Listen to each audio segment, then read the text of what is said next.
Back-to-back hauls. Yeah.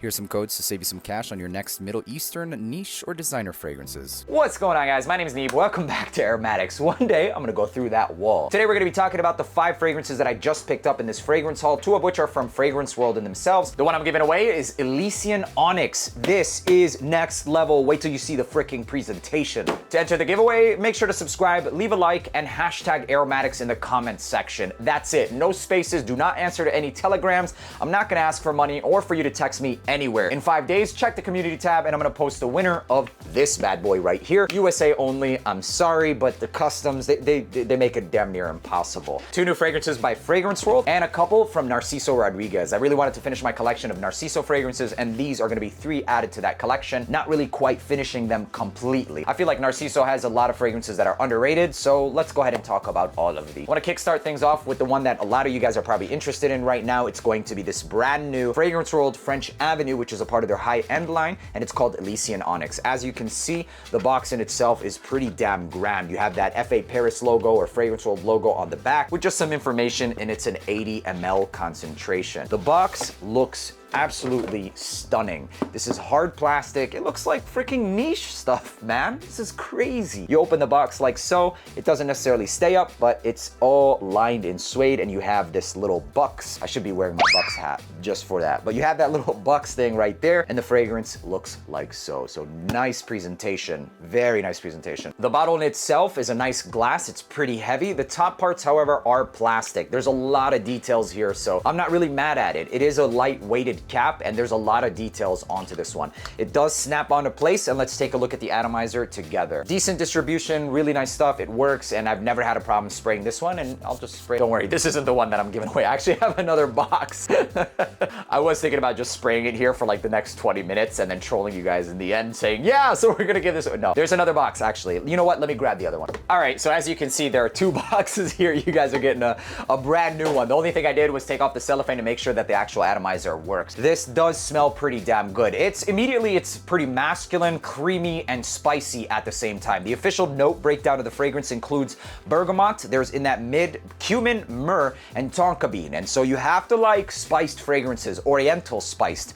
And then in the base, we've got cedarwood, benzoin, vetiver, patchouli, gaiac wood, leather, and musk. And that's exactly what I get with this fragrance. This is a pretty creamy style leather. And the only thing that's kind of taking it away from going full on creamy leather is some of those spices like that cumin. There's a hefty dose of those woods and the patchouli, etc. This is one where I feel like the notes are actually spot freaking on. It smells like nothing I've smelled before, honestly. It smells like a leather-centric fragrance with a lot of woods and a lot of those spices. It smells expensive, simple as that. Also a contrasting citrus top to it that you wouldn't come to expect with like spiced creamy leather, keeping it a little bit more interesting and even unusual. It's pretty challenging for its price point. I would say personally that this is one that's gonna grow on you more so than anything, and because of the fact that it is challenging, but some of my favorite fragrances have always started off like that. So not necessarily something I was just like, whoa, but it definitely smells like literal niche. Seriously. I'm gonna have to try and wear it. This is something that's gonna be more reserved for like the spring, early spring, fall, and winter time, and that's why it's gonna take me a little bit of time to actually dissect the fragrance. I'm gonna try and wear it during the summer, but I don't think it's gonna do the best during the summertime just because it doesn't seem the most appropriate for the season. Objectively speaking though, this did last for literally the entire day. I sprayed it on a tester strip, I sprayed it on my skin, I showered, I tried to get it off, it was still freaking there.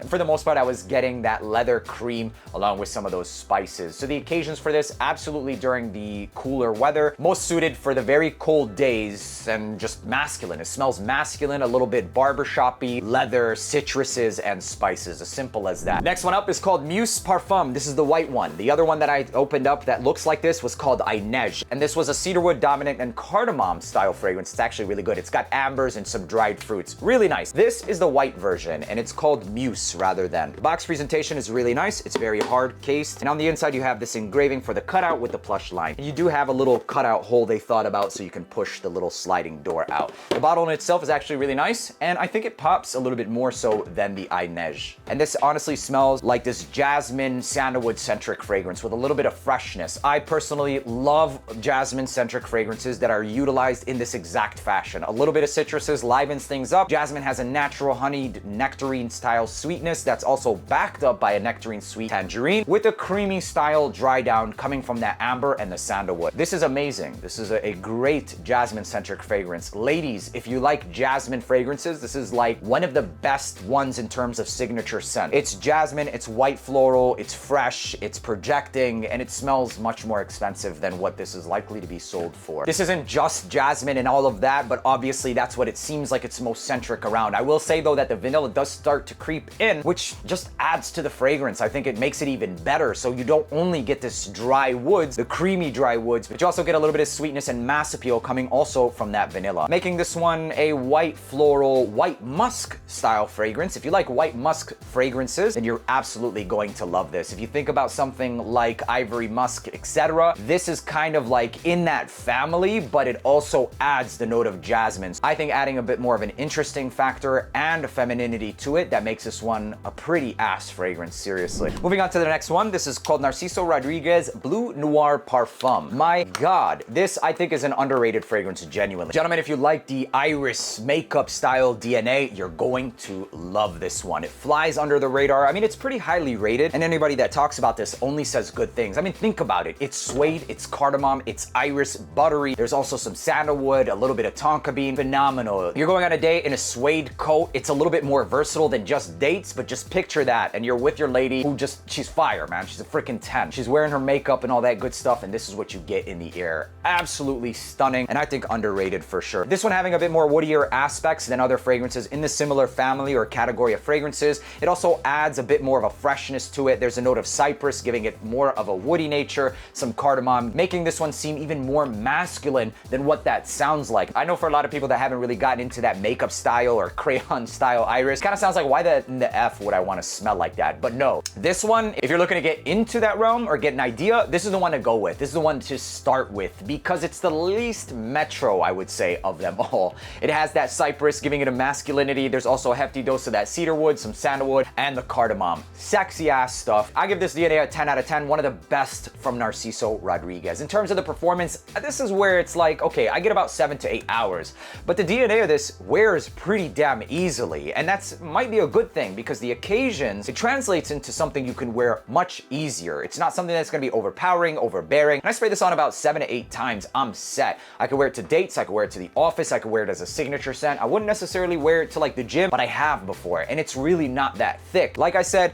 might not be the best scent for the gym, but if you really wanted to, you absolutely could. I love this scent. I give it personally a 10 out of 10, and even for the price point on discounters under $100 for an actual designer fragrance, it is 100% worth it. Definitely worth grabbing. If you like that lipstick iris vibe, get your nose on this one and thank me later. Another fragrance that I slept on for quite some time is another one from Narciso, and it's called Blue Noir Eau de Parfum, not the Parfum. Quite a difference, actually a significant difference. And this plays in that realm of blue fragrances of, could you tell? Could you tell? Truth be told, I think that this is extremely underrated, and I'm not really sure why. This one you can find literally for under 70 bucks, okay? For under $70 on discounters. And it's another designer blue fragrance that, in fact, it's being sold for a lot of cheapy prices. This is one where I would personally say, if you like that blue shower gel, a little bit fresher and slightly more woodier though, you're going to like this one. If you like that whole blue vibe and you're going into cheapies that are like $70 for like the blue vibe, this one, although not being the bluest fragrance in the world, despite the name, it's still a pretty blue fragrance. The name Blue Noir is still pretty true, and the noir vibe, I can absolutely sense it. It takes that typical blue vibe, adds a bit more, actually adds a lot more woods. More specifically, going to be giving you some of that cedarwood and vetiver. The other thing that's pretty dosed up in this one is going to be the musk and also the ambers, giving you this clean white musk style vibe. Long story short, this has like a white musk backbone and historically used for cleanliness or a clean vibe, and that's exactly what this one has as its backbone DNA. So gentlemen, if you like white musk fragrances, this builds up off of that backbone. It has also that note of vetiver and cedarwood, making things a little bit more masculine and also intensifying things with some of those ambers. Blue, musky, but also woody and powdery at the same time. It's actually pretty damn good. It's not gonna be as fresh as some of the other blue fragrances, but it definitely treads in that family. So basically think of like a luxury hotel soap bar is what this ends up drying to. And I typically speaking don't really like soapy centric fragrances, but this has enough factors and enough dimensions intentions to make this one of the ones that I actually really enjoy. Last but not least is Musk Noir for her. I fell in love with the Musk Noir Rose for her, and it led me to pick this one up basically. And this does smell like a simpler version of something like that. It still has this musky nature, the heliotrope. It smells like a fluffed up white floral powdery fragrance, except it also adds the note of plum. So you get a little bit of this jammy fruit nature. It's pretty simple. I would personally say that this is a great soapy style women's fragrance that you want to wear every single day. It's honestly too simple to even start to like go into in depth. There isn't much to say. It does have the note of suede, it has a note of musk, and they both kind of work together, just emphasizing the whole musky, fuzzy vibe, along with a hefty dose of those heliotrope white florals, which gives a lot of this powdery vibe, and the slightly sweetened plum. It's not necessarily too jammy of a plum. It's not anything that's going to be